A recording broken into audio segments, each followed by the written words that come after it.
मित्रांनो, श्रीनाथ केसरी मैदानातील गट क्रमांक पळून झालेत आदातचे आणि आता सेमी क्रमांक सुद्धा पाडलेत आदातचे। तर मित्रांनो, आपल्या सर्वांचा लाडका तो म्हणजेच बिंजोडचा बेताज बादशाह मथुर गट 45 मध्ये पळाला। पायरा पुष्पराज होता त्याचा, आदातमध्ये होता मित्रांनो मथुर, आणि आपल्याला मथुर सेमी क्रमांक 4 मध्ये पळताना दिसणार आहे।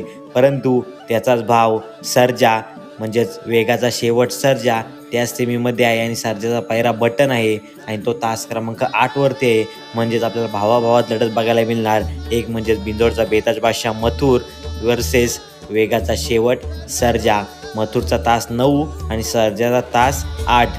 तुमचं मत काय? भावाभावात लढत झाले, परंतु विजयी कोणता नंदी होणार? फायनलमध्ये जागा कोण बनवणार? तुमचं मत नक्की कमेंट्स करून सांगा। वेगाचा शेवट सर्जा की मथुर? तुमचं मत नक्की सांगा मित्रांनो। आपल्याला काटाकीर लढत बघायला मिळणार सेमी क्रमांक 4 मध्ये आदातच्या। आणि मित्रांनो, आता थोड्या वेळात दुसराचे गट पळणार आहेत, त्याची अपडेटसुद्धा आपल्या चॅनलवरती 100% मिळेल। तर आताच आपल्या चॅनलला सबस्क्राईब करा आणि तुम्हाला व्हिडिओ आवडले असेल तर नक्की लाईक करा। भेटू पुढील व्हिडिओ।